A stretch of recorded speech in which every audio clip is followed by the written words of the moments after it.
As pessoas que meditam em prol do mundo são solicitadas a visualizar a quinta espira, que há em todas as coisas, e incutir-lhe energia, pois esta é a finalidade do Logos. A sua estimulação está por trás da força propulsora da evolução. Constitui tarefa do homem contribuir para a evolução, não só de seu próprio reino, mas também dos inferiores. A quinta raça raiz, e especialmente nossa sub-raça, a quinta, é a que melhor oportunidade tem de agir sobre a quinta espira. Na verdade, a quinta raça raiz é um padrão de energia da quinta espira, de uma entidade maciça. É difícil a compreensão da natureza interior do homem. Não possuímos corpos de Atma, Buddhi e Manas, no mesmo sentido em que falamos dos corpos da tríade inferior. Em todas as tríades de personalidade, porém, há imensos números de ano, com espiras das mais altas ordens, acima de 5, correspondendo ao grau de espiritualidade. Elas estão em estado de comunicabilidade constante com a essência espiritual dos planos mais altos. Nos planos superiores, todos nós estamos construindo um corpo causal das mais altas ordens de ano. Requer ele numerosos anos, em centenas de vidas, para se completar. E quando isso acontece, nossa consciência total nele reside. Neste corpo causal habita a alma do homem. Suas ligações com a tríade inferior se fazem através das espiras da primeira à quinta ordem na personalidade, ligação esta que chamamos de Antakarana. O elo aumenta com a evolução espiritual. À medida que progredimos espiritualmente, o corpo causal fortalece seus laços com a tríade inferior. A alma começa a tomar interesse pela personalidade. A verdade, porém, é que a tríade inferior constitui apenas uma sombra do ser interior. É uma sombra que se torna ativada e adquire uma vida própria que chamamos de personalidade. Mas é transitória, corruptível, maculável e irreal. Suas dimensões são poucas, mas ela é um instrumento com o qual a alma prende-se à matéria e aprende a dominar as coisas materiais, isto é, a controlar o irreal. O corpo causal é, na realidade, um grupo de minúsculos anjos solares que reúnem em torno de si substância de uma ordem mais alta e formam sóis em miniatura. É a mansão do Filho do Sol real. Não o Sol visível, mas o núcleo do Sol e o Sol espiritual central, que se situa por trás do disco visível. Todos nós possuímos esse Sol em miniatura, dentro ou acima de nós. Uma réplica do verdadeiro Sol, um filho do Pai, uma fagulha da chama divina, a alma, o fogo dentro de nós, o fogo espiritual ou forrá. Nossa consciência aqui na Terra é apenas um fragmento daquela imensa consciência que chamamos de cósmica e que reside dentro de cada um de nós. Paracelso e outros estudiosos proclamaram que o homem é um sistema solar em miniatura e falavam seriamente. Nossas imagens de personalidade são tão somente diminutos satélites desse Sol central.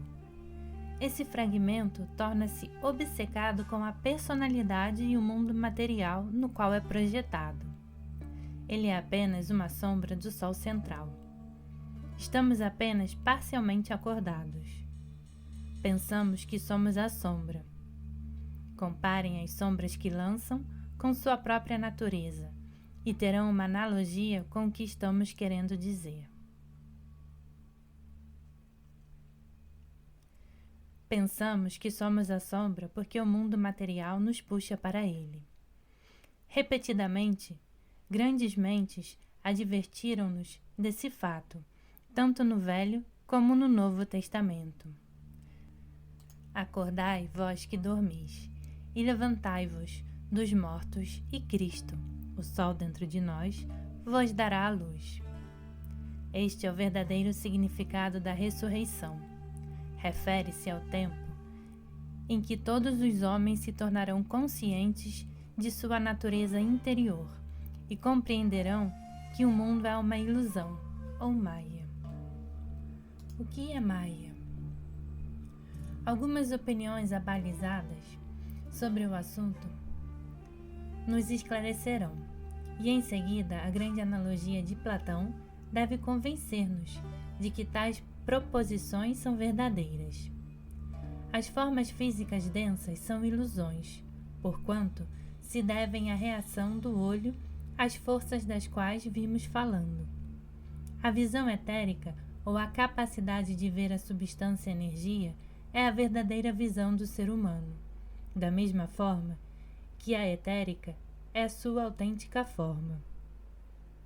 Mas até que a raça evolua mais, o olho só percebe e reage a vibrações mais pesadas. Aos poucos, ele se libertará das reações mais baixas e mais grosseiras, e se tornará o verdadeiro órgão da visão. Talvez seja interessante lembrar aqui o fato oculto de que, à medida que prosseguem em sua evolução, os átomos do corpo físico do ser humano passam sempre a formas cada vez melhores e finalmente chegam ao olho, inicialmente dos animais e em seguida do homem. Esta é a forma densa mais alta em que são construídos e assinala a consumação do átomo de matéria densa. Segundo o entendido de acordo com o ocultismo, o olho é formado pela interação de certas correntes de força, das quais há 3 no animal e 5 no ser humano. Pela sua conjugação e interação, elas formam o que é chamado de tripla abertura, ou porta quíntupla, pela qual a alma animal ou o espírito humano podem olhar para a ilusão do mundo. É significativo que a forma final assim usada, o olho humano, seja esférica, recebendo energia por um polo e libertando-a pelo outro. A razão final por que a forma verdadeira de tudo, a esférica, aparentemente não é vista no planeta, só pode ser expressada, neste estágio, com uma citação extraída de um velho manuscrito esotérico, que se encontra nos arquivos do mestre. A visão da esfera mais alta está oculta no destino da 4ª forma da substância. O olho olha para baixo e o átomo desaparece da vista. O olho olha para os lados e as dimensões se fundem, e mais uma vez o átomo desaparece. Olha para fora, mas vê o átomo fora de toda proporção.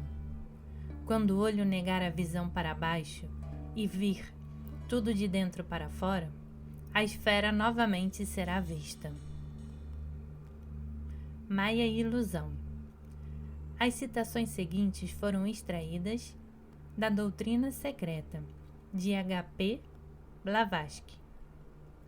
O homem pode escapar das penas dos renascimentos e mesmo da falsa bem-aventurança, de Devanshan, obtendo sabedoria e conhecimento, únicas aquisições capazes de dispersar os frutos da ilusão e da ignorância. Volume 1, página 39. Maya, ou ilusão, é um elemento que entra na composição de todas as coisas finitas, porquanto tudo o que existe tem apenas uma realidade relativa, não absoluta, uma vez que a aparência que o número oculto assume para qualquer observador depende de seu poder de cognição.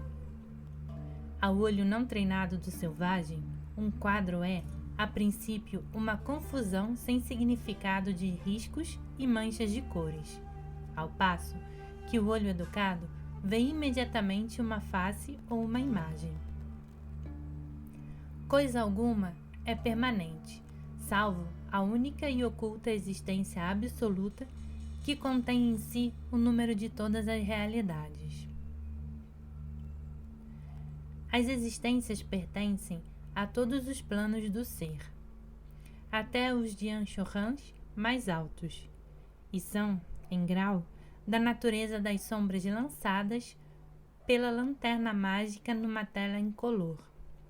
Mas todas as coisas são relativamente reais, pois o conhecedor é também um reflexo, e as coisas conhecidas são por si mesmo tão reais para ele como ele mesmo. A realidade que as coisas porventura possuam deve ser procurada nelas antes ou depois que passaram como um relâmpago pelo mundo material. Mas não podemos conhecer tal existência diretamente enquanto possuirmos instrumentos sensórios que trazem apenas a existência material ao campo de nossa consciência. Qualquer que seja o plano em que nossa consciência possa estar agindo, nós e as coisas que pertencem a esse plano são, por esse tempo, nossas únicas realidades.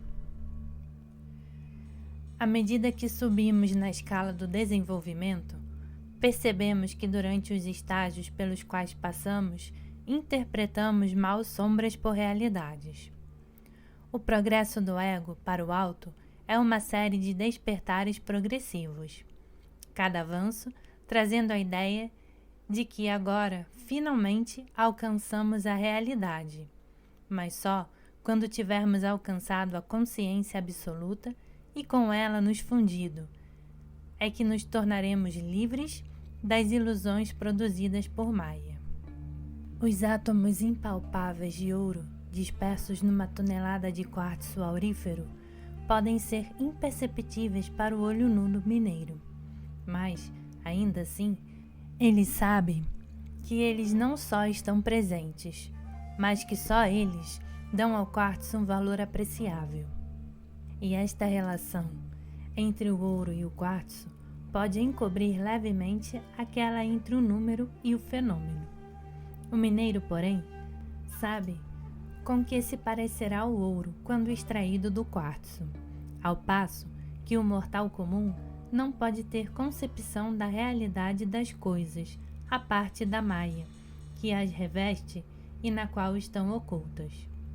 Só o iniciado, enriquecido com os conhecimentos de incontáveis gerações de seus predecessores, dirige o olho de Dangma para a essência das coisas, sobre a qual Maya não pode ter qualquer influência.